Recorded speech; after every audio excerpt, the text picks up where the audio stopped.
Good morning students. तो देखो, last class में हम चतुष्क या टेट्राड की बात कर रहे थे। ठीक है, तो लास्ट में हमने चतुष्क या टेट्राड के प्रकार देखे थे। तो मैंने आपको बताया था कि जो चतुष्क या टेट्राड है सामान्यतः 5 प्रकार के होते हैं और वो 5 प्रकार हमने देखे थे। ठीक है, अब देखो इसके बाद कुछ विशेष बिंदु हम देखेंगे। तो देखो, लघु बीजाणु जनन। लघु बीजाणु जनन क्या है भाई? लघु बीजाणु के निर्माण की प्रक्रिया को क्या बोलते हैं? लघु बीजाणु जनन। ठीक है, इसके लिए मैंने आपको बताया था कि लघु बीजाणु धानी के अंदर लघु बीजाणु मात्र कोशिकाएं पाई जाती हैं।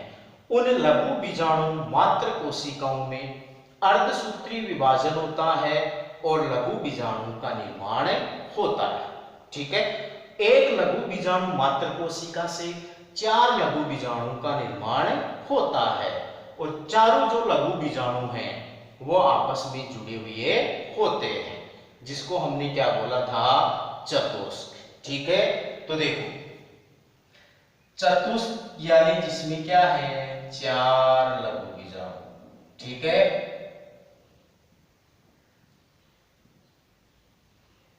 ये कैसी संरचना है? चतुष्फल की है। ठीक है, इसमें 4 लघु बीजाणु हैं, लेकिन एक तल से यदि हम देखते हैं तो 3 ही दिखाई देते हैं।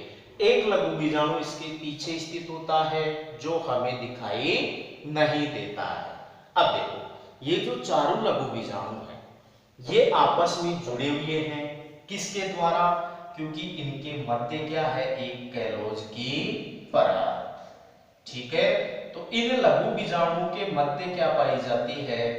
कैलोज की परत पाई जाती है। ठीक है, ये कैलोज की परत है, इन चारों लघु बीजाणु को आपस में जोड़कर रखने का काम करती है। यानी चारों लघु बीजाणु हैं आपस में किसके द्वारा जुड़े होते हैं? कैलोज परत के द्वारा। ठीक है, अब देखो ये अलग कब होंगे? चारों लघु बीजाणु स्वतंत्र कब होंगे? जब इस कैलोज परत का क्या होगा? अपघटन। जैसे ही कैलोज परत का अपघटन हो जाएगा, चारों लघु बीजाणु स्वतंत्र हो जाएंगे या वातावरण में मुक्त हो जाएंगे। ठीक है, तो इस कैलोज परत का अपघटन कौन करेगा? कैलेज एंजाइम। कौन करेगा? कैलेज एंजाइम। ये जो कैलेज एंजाइम है इस परत का क्या कर देता है? अपघटन। ठीक है, तो जैसे ही कैलोज परत का अपघटन होता है, चारों लघु बीजाणु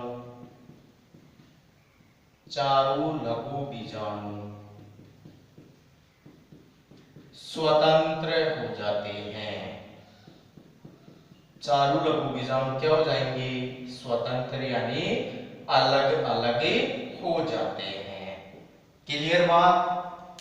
ध्यान से सुनना। चारों लघु बीजाणु चतुष्क के रूप में पाए जाते हैं।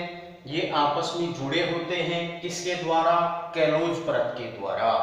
तो जैसे ही इस कैलोज परत का अपघटन होता है, अब इस कैलोज परत का अपघटन कौन करेगा? कैलेज एंजाइम। तो कैलेज एंजाइम जैसे ही कैलोज परत का अपघटन करता है, चारों लघु बीजाणु अलग अलग हो जाते हैं या स्वतंत्र हो जाते हैं। ठीक है, इस कैलेज एंजाइम का स्राव ध्यान रखना टेपिटम के द्वारा होता है। टेपिटम के द्वारा किसका स्राव होगा? कैलेज एंजाइम का, जो क्या करता है? कैलोज परत का अपघटन करता है। क्लियर बात? अब इसके बाद देखो, एक संरचना है जिसको बोलते हैं परागपिंड या पोलिनियम। परागपिंड या पोलिनियम। तो देखो ये परागपिंड या पोलिनियम क्या है, इसको हम एक डायग्राम के द्वारा समझते हैं। ठीक है,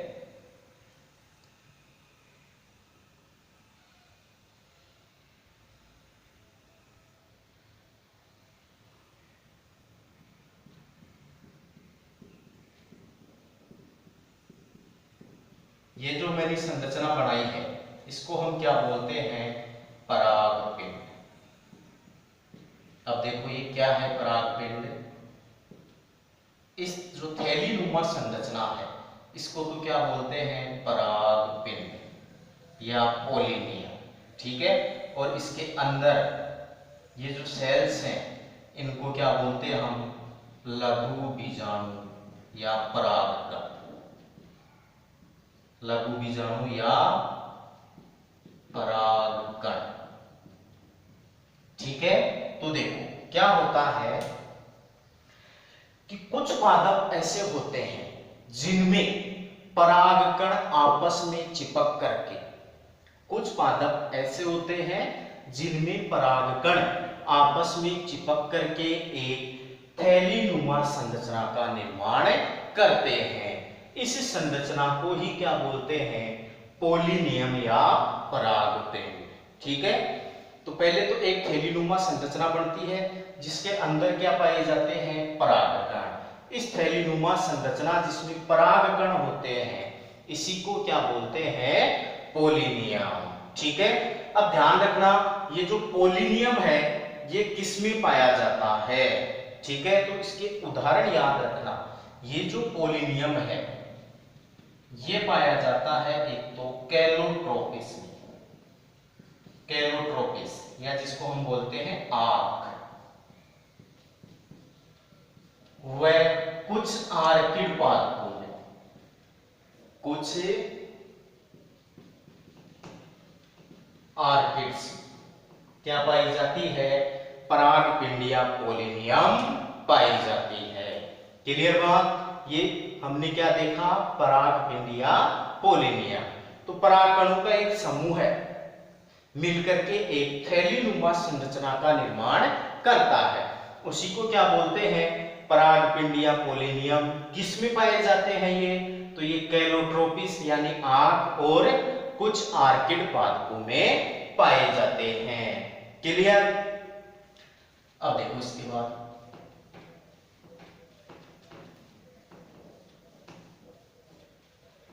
एक शब्द है पॉलीस्पोरी। शब्द क्या है, पॉलीस्पोरी, ठीक है। देखो अब ये पॉलीस्पोरी क्या है या पॉलीस्पोरी किसे कहते हैं, हिंदी में इसको बहुबीजाणुता कहते हैं, बहुबीजाणुता। तो पॉलीस्पोरी या बहुबीजाणुता किसे कहते हैं, ठीक है। हमने क्या देखा था कि जो एक चतुष्क है, एक चतुष्क के अंदर कितने परागकण होते हैं, 4, ठीक है। एक जो चतुष्क है इस एक चतुष्क में 4 परागकण होते हैं, ठीक है। ऐसा सामान्य होता है। अब हम बात किसकी कर रहे हैं, पॉलीस्पोरी या बहुबीजाणुता की। तो पॉलीस्पोरी या बहुबीजाणुता किसे कहेंगे, जब एक चतुष्क में परागकण 4 से अधिक हो। जब एक चतुष्क में परागकण क्या हो, 4 से अधिक हो, उस कंडीशन को क्या बोलते हैं, पॉलीस्पोरी, ठीक है। तो यदि एक चतुष्क में 4 से अधिक लघु बीजाणु पाए जाते हैं तो उसको पॉलीस्पोरी या बहुबीजाणुता कहते हैं, ठीक है। अब देखो एक चीज का और ध्यान रखना, ठीक है। मैं शब्द लिख रहा हूं संयुक्त परागकण।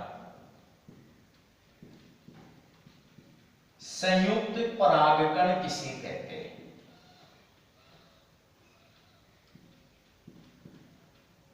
हमने क्या देखा कि चतुष्क के जो चारों परागण हैं कैलोज परत के द्वारा आपस में जुड़े होते हैं। कैलेज एंजाइम उनका अपघटन करता है, तो चारों परागकण क्या हो जाते हैं, अलग अलग हो जाते हैं या स्वतंत्र हो जाते हैं, ठीक है।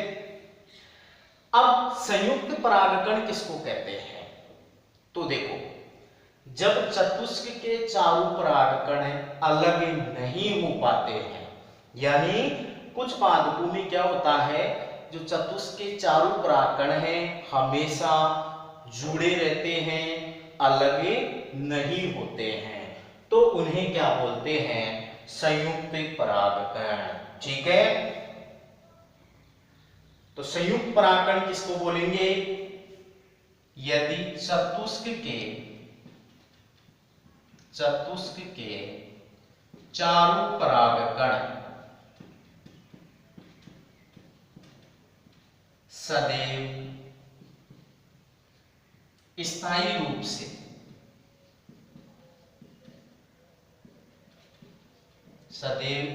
रूप से जुड़े रहे, आपस में क्या रहे, जुड़े हुए रहते हैं, तो उनको क्या बोलते हैं, संयुक्त परागकण। ठीक है, और ये संयुक्त परागकण किसमें पाए जाते हैं, तो इसके एग्जाम्पल ध्यान रखना। एक तो है ड्रोसेरा, ठीक है, ड्रोसेरा पादप में संयुक्त परागकण पाए जाते हैं। एक है टाइफा, ठीक है, ड्रोसेरा, टाइफा और इलोडिया, ये जो पादप हैं इनमें संयुक्त परागकण पाए जाते हैं, यानी इनके जो चारों परागकण हैं चतुष्क के, वो कभी भी अलग नहीं होते, सदैव आपस में जुड़े रहते हैं।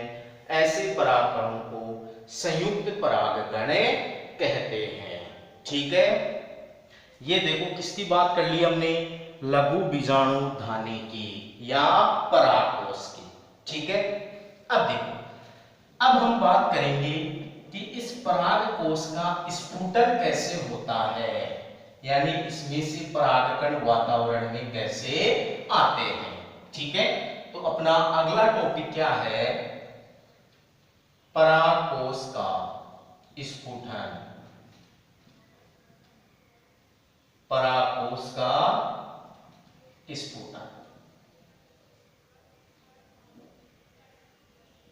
ठीक है, तो देखो भाई इसको एक ध्यान से सुनना है आपको। ठीक है, सबसे पहले हमने देखा कि जो परागकण है या परागकोश है, परागकोश की भित्तियां कितनी हैं, 4।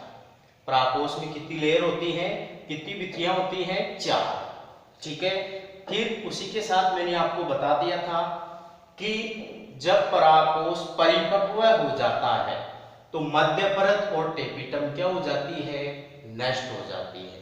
यानी देखो सबसे पहले हम बात करते हैं मध्य परत की। तो मध्य परत से क्या होता है, टेपिटम भोजन अवशोषित करता है, भोजन अवशोषित करता है। तो जैसे ही मध्य परतों से टेपिटम भोजन अवशोषित करता है, ये क्या हो जाएगी, नष्ट, ये नष्ट हो जाती है। ठीक है, ये चीज आपको पता है। इसके बाद टेपिटम, इसके बाद क्या आता है, टेपिटम। ठीक है, तो आपने देखा था टेपिटम क्या करता है, मध्य परतों से भोजन को अवशोषित करता है और लघु बीजाणु धानी की गुहा में भोजन को स्थानांतरित करता है। उसके बाद क्या करता है, टेपिटम भी नष्ट हो जाता है। तब तक उसमें क्या बढ़ जाती है, यूबिस्ट काय का निर्माण हो जाता है। ठीक है, तो देखो टेपिटम में जैसे ही यूबिस्ट काय का निर्माण हो जाता है, यूबिस्ट काय का निर्माण हो जाता है,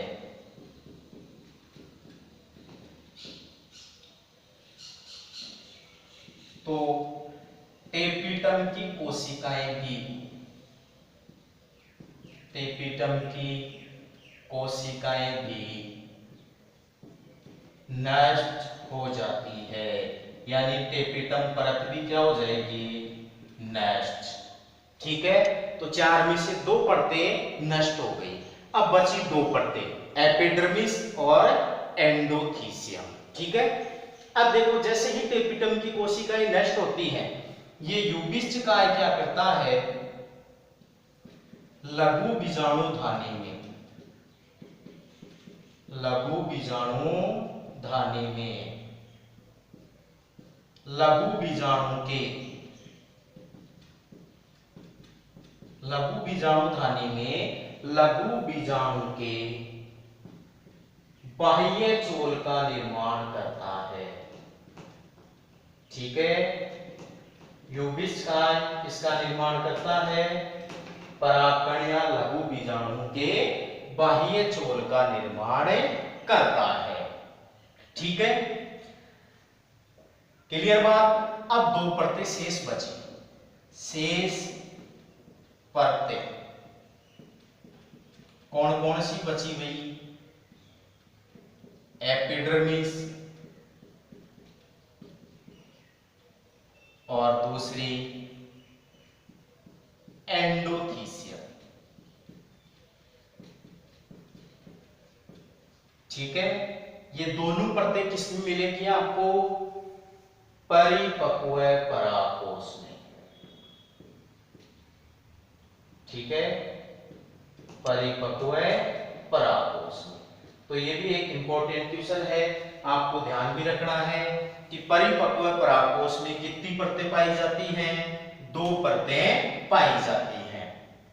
ठीक है, देखो हमने देखा था कि जो परागकोश है वो द्विपालित है, परागकोश कैसा है,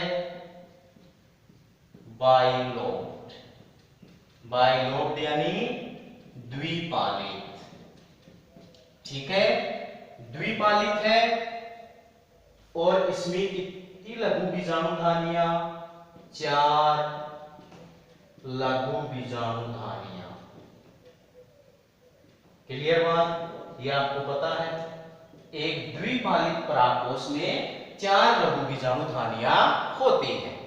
लेकिन जैसे ही ये परागकोश परिपक्व होता है, ठीक है, जैसे ये पाली और ये पाली, दो पालियां हैं, इसमें 4 क्या हैं, लघु बीजाणुधानियां। अब जैसे ही ये परिपक्व होता है, ठीक है, परिपक्व होता है तो ये दोनों लघु बीजाणुधानियां जुड़ जाती हैं और जुड़ करके क्या बना लेती हैं, एक ही लघु बीजाणुधानी। ठीक है, तो ये दोनों जुड़ जाती हैं। इसी प्रकार इस पाली की भी ये दोनों लघु बीजाणुधानियां जुड़ जाती हैं। तो अब देखो परागकोश की प्रारंभिक अवस्था में कितनी लघु बीजाणुधानियां दिखाई देती हैं, 4। कितनी होती हैं, 4 लघु बीजाणुधानियां। लेकिन जैसे ही परागकोश परिपक्व होता है, यानी ये स्फुटित होने वाला होता है, तो 4 की बजाय कितनी लघु बीजाणुधानियां दिखाई देती हैं, 2। क्योंकि एक पाली की दोनों लघु बीजाणुधानियां आपस में जुड़ जाती हैं। अब दोनों जुड़ जाती हैं तो एक लघु बीजाणुधानी इधर रह जाती है और एक इधर। तो ये भी ध्यान रखना है, एक परिपक्व परागकोश में या परिपक्व परागकोश की अनुप्रस्थ काट में कितनी लघु बीजाणुधानियां दिखाई देती हैं, 2। और परिपक्व परागकोश की परिपक्व परागकोश में कितनी बिथियां पाई जाती हैं, 2। बिथियां भी 2 और लघु बीजाणुधानियां भी 2 ही होती हैं। क्लियर बात, ठीक है। अब आगे बात करें तो देखो ये तो अभी तक हमने इसके विकास की बात की है। अब इसका स्फुटन कैसे होगा, तो देखो स्फुटन मैंने आपको बताया था, जो एंडोथीसियम परत होती है ये कैसी है, आर्द्रताग्राही। एंडोथीसियम आर्द्रताग्राही क्यों होती है, क्योंकि इस पर सेल्यूलोज का जमाव होता है या सेल्यूलोज का स्फुलन होता है, और इस सेल्यूलोज के स्फुलन के कारण एंडोथीसियम आर्द्रताग्राही होते हैं। ठीक है, तो देखो क्या आया? शुष्क मौसम। कैसा मौसम आया? शुष्क। अब शुष्क मौसम में क्या होगा? वायुमंडल में जल की क्या रहेगी? कमी। नमी की मात्रा क्या होगी? कमी। यानी शुष्क मौसम में वायुमंडल में नमी नहीं होती है, वायु में नमी नहीं होती है। तो एंडोथीसियम की जो कोशिकाएं हैं, कौन सी कोशिकाएं? एंडोथीसियम। एंडोथीसियम की कोशिकाओं से क्या होगा?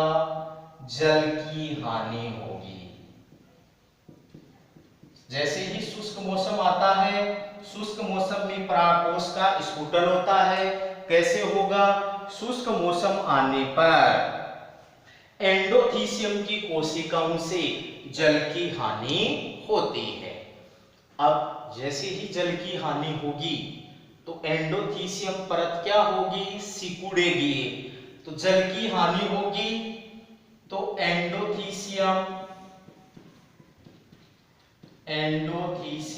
परत